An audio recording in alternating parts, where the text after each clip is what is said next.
Just moving this out of the way. Yo, what's going on, guys? Welcome to the United Truth.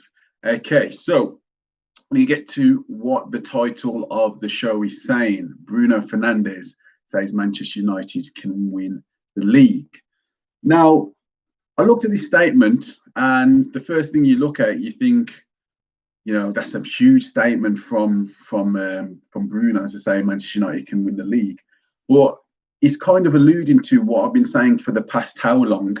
And if we can't see that ourselves, then literally we're as deluded as Donald Trump right now. If people can't see that this Manchester United squad is not performing to what it's capable of with the sort of backing it's had, then there's a big problem. So yeah, Bruno Fernandes was just giving a little bit of an interview to MUTV, where he's spoken about the influence of Michael Carrick. He's spoken about his own form, and he's spoken about what he expects from Manchester United. He also went into, he obviously listens to a lot of what the media say. He obviously listens to a lot of the bias out there, and he's spoken about, people talk. He's talking about people that's talking about the media. People are talking about, this team might have a better squad than us, or that team's got a better squad than us, or they've got better players than us. But to him, he doesn't see it that way at all, and rightfully so. And the reason why I'm talking about delusion is, for me, this seems natural, and that's why I know that we are underperforming and we are underachieving. I'm kind of sick to death of hearing about, well, Liverpool, it took them 4 years, and it took Guardiola after 1 year, and this and that. For Manchester United, let me break this down, and the reason why, what Bruno's saying, and I'm so glad that he said it now, and this is why, for me, he should always be the leader for Manchester United. This is the sort of mindset, as a Manchester United fan and as a Manchester United player and manager and coaching staff, that everybody else should have the same sort of mentality as Bruno Fernandes. And I've been listening to Solskjaer talking about consolidating Champions League again, stuff that I used to laugh at Arsenal about. And it just makes me laugh. I was watching the Portugal-France game yesterday, and you think to yourself, well, France's number 10 was Martial, Pogba, Bruno Fernandes, top players playing for two of the top teams in Europe. One was the last World Cup winner, one was the last European Cup winner. Going round our team in general, so we had Maguire, mini scored for England, £80 million player, and we've got a defence that we spent quite a lot of money on our defence. We've got an attack with Marcus Rashford, who's on over 200k. I keep saying the same thing. It kind of gets a little bit tiresome as well. Fred, he had played for Brazil. He's not there right now, but he has played for Brazil. And Matic, and the list goes on. Donny van der Beek, another one that we just kind of, forget that he's even there. But he's playing, and he only costs 40 million. But at the end of the day, he's starting for Holland.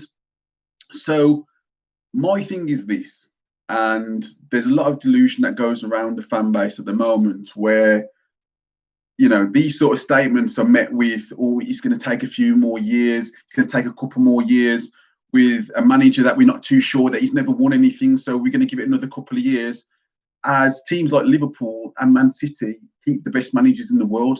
So if we get 2 years further forward, they get 2 years further forward, if that's how you want to think of it. And so this is why these sort of statements for the here and now are very important not to keep hearing the same sort of rhetoric from from Ed Woodward. He's spoken to the investors or whatever it was, to say that we continue to back the manager, and we're trying to aim for consistency. For me, you have a squad there. You've got a squad that is kind of blessed with strength in depth. Yes, you might not have got Sancho for 120 million euro, but nobody else was really spending that sort of money. A lot of the fan base kind of turned their back on wanting Grealish. If you check any of my videos, I'm not one of them who said I told you so. By just saying I told you so, if you look back to some of my videos, you'll see one with Grealish where I've clearly pointed out that this is the type of player that we need, and we've gone cold on him, and that's a little bit disappointing to me, because a lot of people were saying to me, how is he going to get into the United team? But my thing was always this.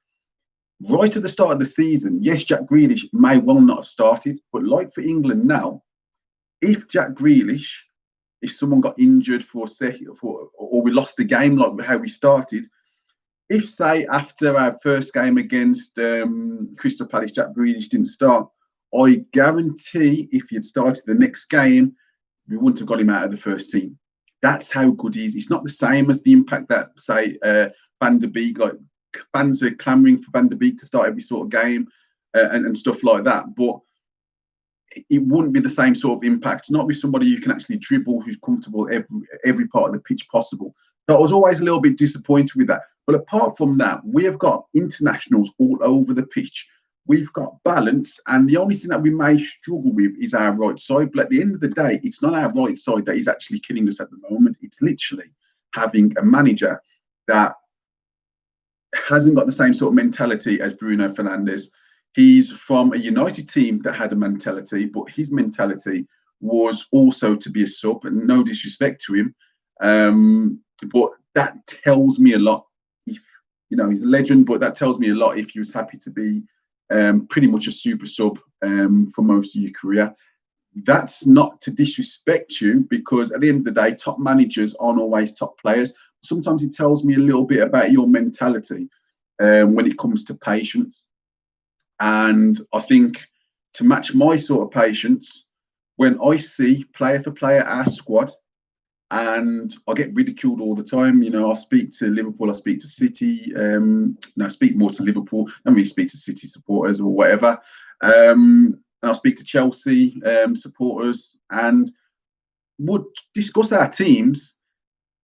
And when I'm trying to back some of our players that we've got, the United players that I've got, and I'm kind of like, I probably wouldn't swap him for that player. I probably wouldn't swap him for that player. And they're looking at me like, but look at you, you're in 14th. How could you not swap for that player? For me, it's because certain players aren't playing particularly well under this particular manager. That's why we only excel in certain games. It's quite obvious. If you can't see that the easiest thing to set up in football is to defend in numbers and to counter-attack. We are one of the greatest, one of the best, not the greatest, but one of the best counter-attacking teams in Europe, where literally when you got someone like Bruno Fernandes who likes to play it quick, and you got someone like Rashford, you got Martial, when we break, and Mason Greenwood as well. When we break with pace. The reason why we needed Grealish was literally because someone so confident on the ball, someone like Solskjaer can't teach Grealish what he can bring to a team. That's why players like that are so important. So for me, the way I see things now is we need to start looking at the season as a whole, start to look at the fact that Liverpool have literally lost their two centre-halves. They've got a couple of others in Fabinho who likes an injury, Matip who's got a bit of an injury as well, and start to capitalise a little bit, because if you don't capitalise on a team losing their best two centre-backs, then that means there's a fundamental problem with the system from your management. Because I can assure you, even though Jose will be saying something different to the cameras, he smells a title right now.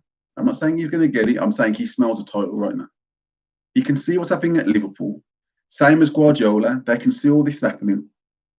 And behind closed doors, they're looking to do something big. Whereas I feel like United and Solskjaer are happy to be, in the background and kind of saying, well, we're waiting for everything to gel. We're waiting to mold this team. We're planning for the future and this and that. But sometimes you have to get results right now. And it kind of surprised me. I don't want to go into a little bit of a tangent about Ole, because this is more about Bruno Fernandes' comments. But it didn't surprise me, but it kind of did at the same time that we didn't go ahead and get Poch at the start of this international break. For me, it was a no-brainer. For me, it's like this. It's like we build everything up to say that he's going to go, get the feelers out. So I know that Woodward would have, he was to a quite respected person at the MEN. So that's the newspaper in Manchester. And the details were that we had approached Poch. So we are always one game away. So for me, it would have been a perfect time to kind of say, well, Liverpool, Man City drew. The top of the league, I think, is Leicester at the top of the league. There's all to play for right now. And Ole's job was literally to steady the ship, which he has done, to keep players happy, which he has done to an extent. Can't really say that about Pogba, but that's something that I'll get into in another video. But to an extent, he has. He's had world-class players like Lukaku, and he's moved them on to obviously mould a happier squad that he felt would be better moving forward. And obviously with Sanchez not being there and Smalling, it is moving forward. But now, when people are questioning if there's any point bringing in Poch and what does he bring differently to Ole, well, the fact that he's managed at Southampton, who, if you look at where the Southampton players that played under him ended up going to, and Mane being one of them, then you realise what sort of manager this is. You realise getting to a Champions League final and finishing second in the Premier League for Spurs is something absolutely massive. For me, it was a no-brainer. And for me, the more that we kind of hesitate on this, he's going to go elsewhere. And then it becomes more difficult to find somebody who's got not only the Premier League experience, but the know-how as well, and the potential with the right resources to get the best out of Manchester United. And for all the dislike that we've got for the Glazers and the dislike that we've got for Ed Woodward, they will back him more than Daniel Levy did for Spurs, and he'll like that as well.